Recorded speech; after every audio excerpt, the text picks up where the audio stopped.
Hello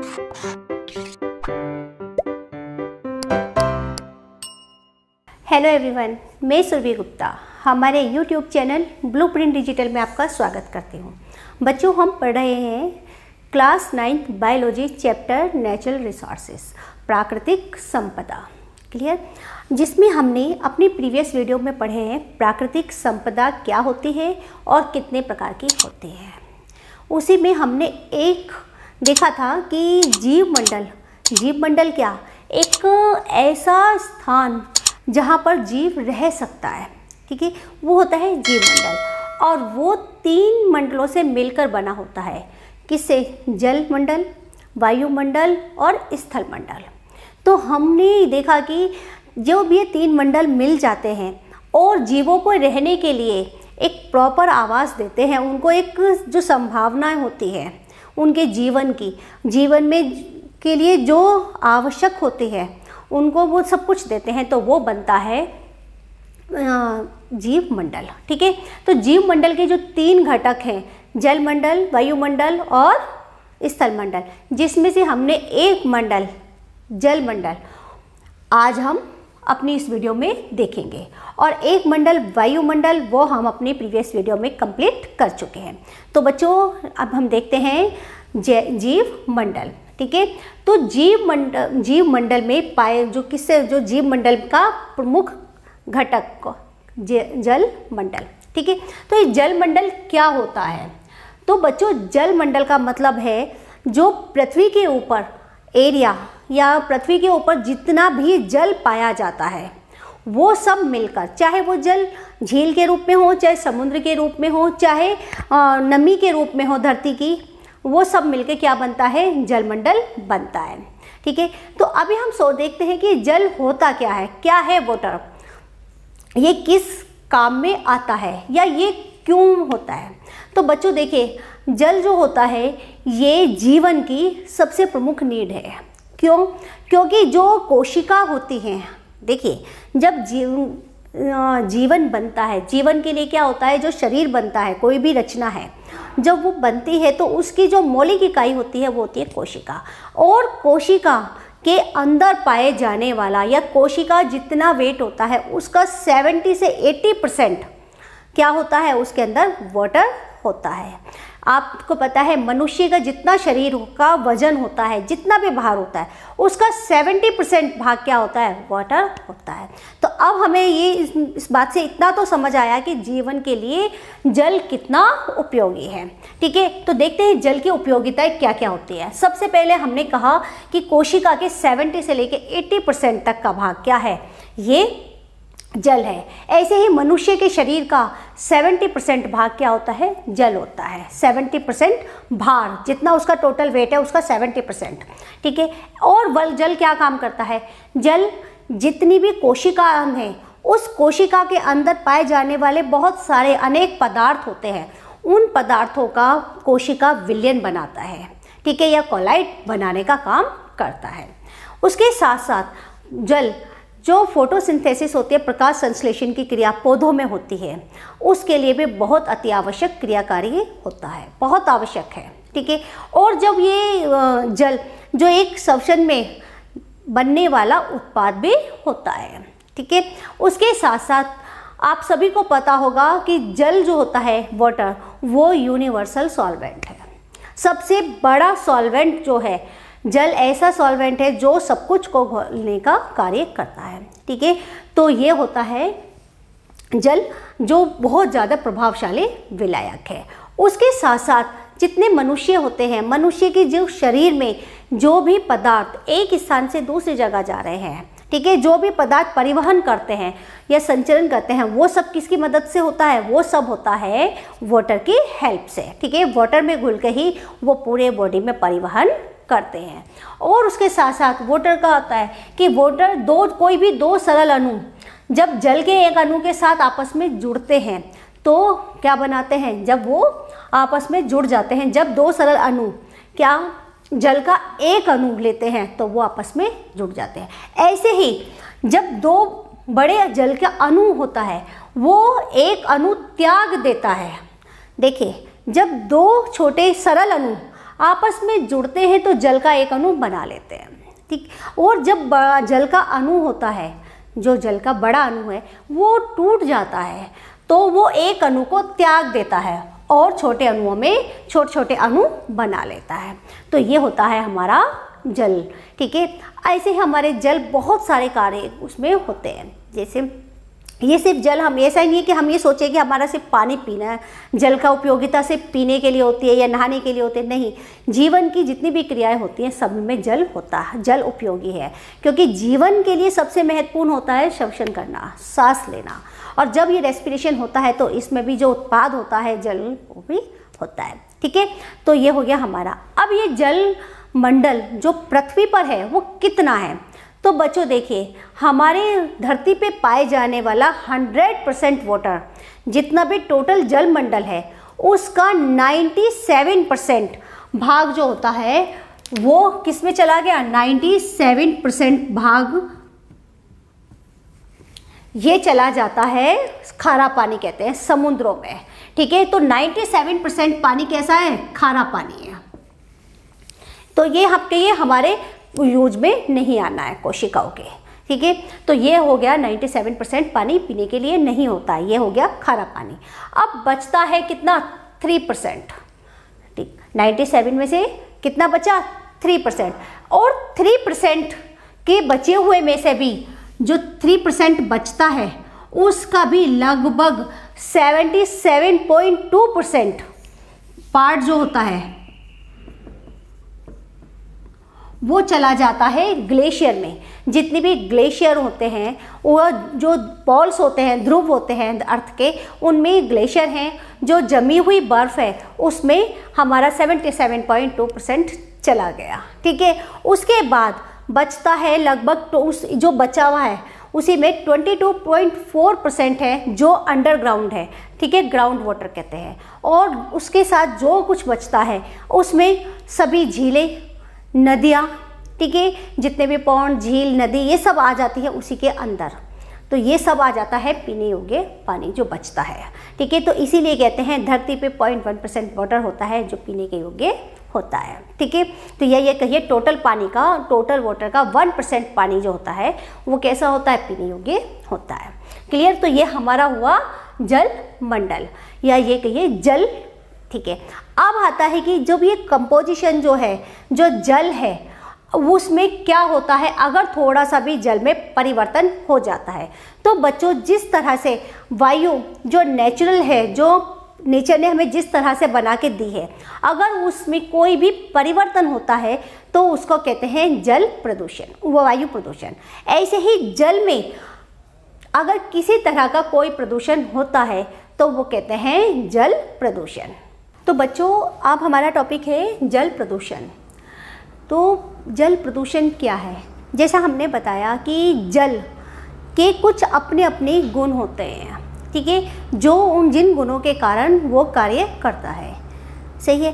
अब वो जो जल के रासायनिक या भौतिक या जैविक गुणों में जो जल के अपने गुण हैं, कौन से रासायनिक गुण हैं, जल के जो भौतिक गुण हैं या जैविक गुण हैं, उसमें कोई भी अवांछित परिवर्तन, ठीक, वो होना क्या होता है, जल प्रदूषण कहलाता है। तो जब जल में कोई परिवर्तन हो जाता है जो मनुष्यों के लिए या जीवों के लिए, जीवों या पौधों सब कुछ, ठीक है, जीवों के लिए अनुपयोगी हो जाता है जल, तो वो होता है जल प्रदूषण। क्लियर। जल प्रदूषण समझ में आया। जल प्रदूषण मतलब कि जल के रासायनिक, भौतिक या कोई भी जैविक गुण में किसी भी प्रकार का परिवर्तन होता है जल प्रदूषण, ठीक है।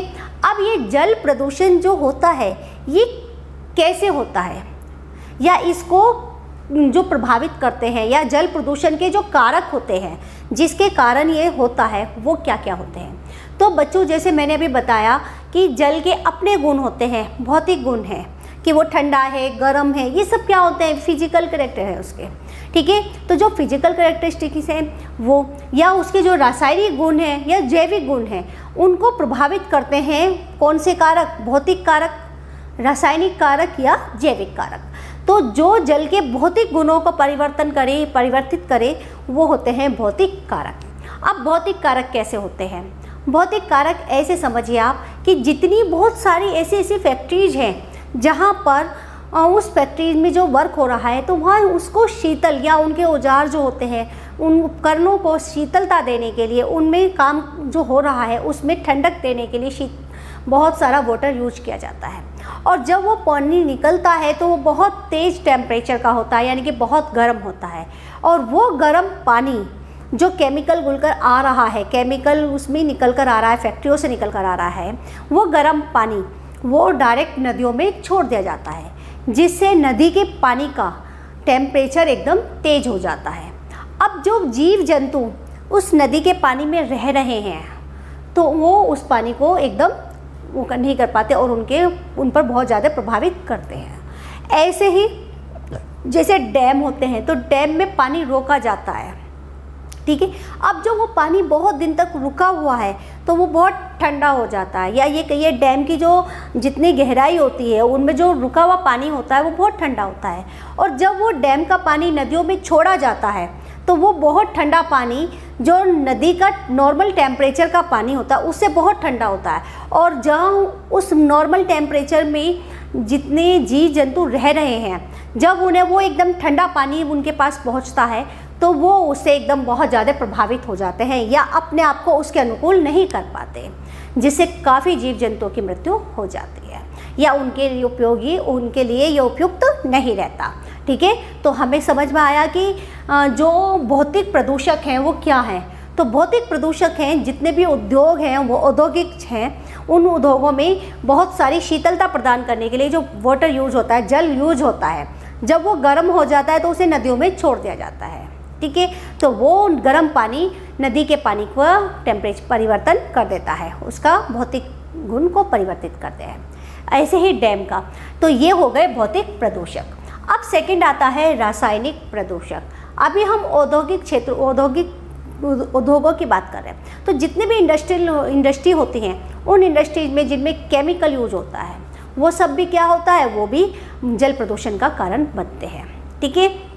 कैसे, देखिए जो जैसे हमने भौतिक प्रदूषक थे जिसमें वाटर की टेम्परेचर था गर्म या ठंडा, ऐसे ही रासायनिक प्रदूषक वो होते हैं जो रसायन के उस पर इनको प्रदूषण फैलाते हैं, जैसे कार्बनिक और अकार्बनिक हो गए। तो कार्बनिक क्या है और अकार्बनिक, कार्बनिक में जैसे डिटर्जेंट आ जाता है, ठीक है। ये डिटर्जेंट क्या करते हैं, ये उसको जल प्रदूषण का कम करते हैं, ठीक है। पेस्टिसाइड्स होते हैं, ये सब भी क्या होते हैं, ये कार्बनिक में आ जाते हैं। ऐसे ही अकार्बनिक पदार्थ भी होते हैं जो रासायनिक प्रदूषण फैलाते हैं, जैसे कैडमियम, ठीक है, सीसा, मरकरी, ये सब क्या है, ये यौगिक, ये सब जो अकार्बनिक पदार्थ यौगिक ये सब मिलकर जल प्रदूषण करते हैं, ठीक है। और उसके साथ साथ बहुत सारे रेडियोएक्टिव पदार्थ होते हैं जो जल प्रदूषण का कारण होते हैं। अब तीसरा आता है जैविक प्रदूषक। जैविक प्रदूषक कौन से होते हैं, जैविक प्रदूषक जैसे आपके एल्गी, फंजाई, ठीक है, उसके साथ साथ वायरस, बैक्टीरिया, प्रोटोजोआ जो ये पानी में पाए जाते हैं। उसके साथ जो वर्म्स होते हैं उनके अंडे, ये सब क्या करते हैं, ये जैविक प्रदूषक का कार्य करते हैं और जल को प्रदूषित करते हैं, ठीक है। तो हमें क्लियर हुआ कि जो जल प्रदूषक के कारक। अब उसके बाद होते हैं कि ये जो जल प्रदूषक के कारक हैं, भौतिक कारक, रासायनिक प्रदूषक, ठीक है, भौतिक प्रदूषक और जैविक प्रदूषक, ये सब जल में कैसे पहुंचते हैं, या ये कहिए कि ये जो सोर्सेस है, क्या सोर्सेस है जो जल प्रदूषण को फैलाते हैं, तो वो हो जाता है जल प्रदूषण के स्रोत या सोर्सेस ऑफ वाटर पॉल्यूशन। तो देखते हैं, सबसे पहले हमारा आता है भौतिक प्रदूषक। तो ये भौतिक प्रदूषक, रासायनिक प्रदूषक जो है, ठीक है, ये सब कैसे पहुँचे वाटर के अंदर। तो ये ये होता है, एक आपने कहा होगा सीवेज। सीवेज क्या होता है, उसके साथ सीवेज में जितने भी रासायनिक ये जो होते हैं प्रदूषक, ये सब कहाँ निकलते हैं, ये सब नदियों में पहुंचा दिया जाता है। उद्योगों से निकलने वाले, ठीक है, घरों से निकलने वाले जो सीवेज घरों से निकलते हैं नदियाँ, उसमें डिटर्जेंट सारा जितने भी घरों में यूज हो रहा है, ठीक है, ये सब केमिकल्स जितने भी होते हैं, ये डिटर्जेंट, ये सब कहाँ पहुँचा देते हैं, नदियों में पहुँचा दिए जाते हैं या पानी में पहुँचा दिया जाता है। तो जल प्रदूषण होता है। उसके साथ साथ जो इंडस्ट्रीज होते हैं उसमें से जितने भी केमिकल्स निकलते हैं वो सब क्या होता है, वो भी जल में प्रभावित कर दिए जाते हैं। तो ये क्या होते हैं, औद्योगिक स्रोत होते हैं, ठीक है ना, इंडस्ट्रियल सोर्सेस होते हैं, जिसमें जितना भी उद्योगों से जितना भी केमिकल वेस्ट होता है, जितने भी अपशिष्ट पदार्थ होते हैं, वो सब पानी के अंदर बहा दिए जाते हैं, जिससे जल प्रदूषण हो जाता है। उसके साथ साथ जैविक प्रदूषण, जो पानी में पाए जाने वाले बैक्टीरिया हैं, पानी में पाए जाने वाले ये सब क्या होते हैं, ये भी उसको जल प्रदूषण का कारण हो जाते हैं, ठीक है। और उसके साथ साथ ये होने के साथ जो उद्योगों से जो रासायनिक निकला, इसके बाद जो हमारे खेत है, ठीक है ना, उन खेतों से भी बहुत सारे क्या होता है कि जब उनकी इरिगेशन होती है, सिंचाई होती है, तो पानी डाला जाता है, ठीक है। वो पानी क्या होता है, वो पानी के साथ बहुत सारे पेस्टिसाइड जो घुल जाते हैं, जो उसमें यूज हो रहे हैं, यूरिया हो रहा है, खाद यूज हो रहा है, ये सब घुलकर कुछ पानी के साथ बह के कुछ मिट्टी के साथ जाकर कहाँ हो जाता है, वाटर में पहुँच जाता है और जल प्रदूषण कर देता है, ठीक है ना। तो हमें समझ में आया कितने सोर्सेस हैं हमारे, 3 सोर्सेस। एक हो गए हमारे सीवेज, दूसरे हो गए औद्योगिक अपशिष्ट जो होते हैं, और तीसरा हो गया जो हमारे कृषि में काम आने वाले कृषि से अपशिष्ट जो निकलता है, कृषि से जो पहुंचते हैं वो होते हैं, ठीक है। अब ये जो जल प्रदूषण हो गया, इसका क्या प्रभाव पड़ता है, जल प्रदूषण का मनुष्य पर या जीवों पर क्या प्रभाव पड़ता है। तो बच्चों, जल प्रदूषण का प्रभाव, तो बेटा बच्चों जल प्रदूषण का प्रभाव सभी जीवों पर पड़ेगा, चाहे वो पेड़ पौधे हों, उन पर भी पड़ेगा जल प्रदूषण का प्रभाव, और जलीय जीवों पर भी और मनुष्य भी पड़ता है। तो सबसे पहला प्रभाव होता है रोग, बहुत सारी डिजीज़ होती है, ठीक है, जो जल के साथ मिलती हैं। जैसे कौन सी होती है आपकी, टाइफाइड हो गई, उसके साथ साथ पेचिस, ये सब क्या होते हैं, पीलिया, ये सब जल से मिलती है। तो बहुत सारी डिजीज होती है जो जल से मिलती है। उसके बाद जो ये जल में रहने वाले जीव जंतु हैं, जब इनमें जो बहुत सारे हमारे जीव जंतु ऐसे जो जल के अंदर रहते हैं, अब जब जल का भौतिक परिवर्तन होता है या उसमें रासायनिक परिवर्तन होता है, तो ये सब पे भी बहुत प्रभावित हो जाते हैं और जल में रहने वाले जीव जंतु की बहुत मात्रा में मृत्यु भी हो जाती है, ठीक है। तो जल से बहुत ज़्यादा प्रभावित हो जाते हैं। ऐसे ही जब गंदा जल होता है, उसके बहुत सारे पेड़ पौधे जो उससे इफेक्टेड हो जाते हैं, ठीक है, तो प्रभाव इन पे सब पर पड़ता है। अब हमें क्लियर हुआ कि जल प्रदूषण क्या है। एक बार फिर से रिवाइज कर लेते हैं। जल प्रदूषण होता है जल की रासायनिक, भौतिक या जैविक गुणों में कोई परिवर्तन में होने वाला अवांछित परिवर्तन, वो होता है जल प्रदूषण। जल प्रदूषण के जो होते हैं, जल प्रदूषक कितने तरह के होते हैं, 3 प्रकार के जल प्रदूषक होते हैं। कौन से, भौतिक प्रदूषक, रासायनिक प्रदूषक और जैविक प्रदूषक। अब आते हैं सोर्सेस कि जो जल प्रदूषण के सोर्सेस क्या होते हैं, सोर्सेस ऑफ वाटर पॉल्यूशन। तो सोर्सेस में सबसे पहले आता है सीवेज, ठीक है, उसके बाद आता है औद्योगिक अपशिष्ट, ठीक है, इंडस्ट्रियल वेस्ट जो होता है। फिर थर्ड पे आता है आपका जो कृषि रसायन होता है, ठीक है, तो एग्रीकल्चर केमिकल्स जो यूज होते हैं वो सब रसायन, ये जो कृषि रसायन होते हैं, ये सब जल प्रदूषण का कारण होते हैं। कभी कभी नेचुरल भी हो जाता है, जैसे बारिश होती है, तेज़ बारिश हुई तो तेज़ बारिश के साथ जो वहाँ पे मृदा है, सॉइल है आसपास, उसके कण भी घुल घुल के पानी में घुल कर जल को प्रदूषित कर देते हैं, ठीक है। अब जल प्रदूषण का प्रभाव क्या होता है कि उसका जल प्रदूषण का प्रभाव सबसे ज़्यादा पड़ता है जलीय जीवों पर, उसके साथ साथ मनुष्य पे पड़ता है, क्योंकि बहुत सारे डिजीज को लेकर आता है। क्लियर बच्चों। तो अभी हमने जीव मंडल के जो 2 प्रमुख घटक थे, जलमंडल और वायुमंडल, इनको क्लियर करा। अब हमारा रहता है थर्ड मंडल, स्थल मंडल, ठीक है, वो हम देखेंगे अपनी नेक्स्ट वीडियो में। ओके स्टूडेंट्स, अगर आपको वीडियो अच्छी लगी हो तो इसे लाइक कीजिएगा, शेयर कीजिएगा और अपने फ्रेंड्स के साथ शेयर कीजिएगा और हमारे चैनल को सब्सक्राइब कीजिएगा। Thank you.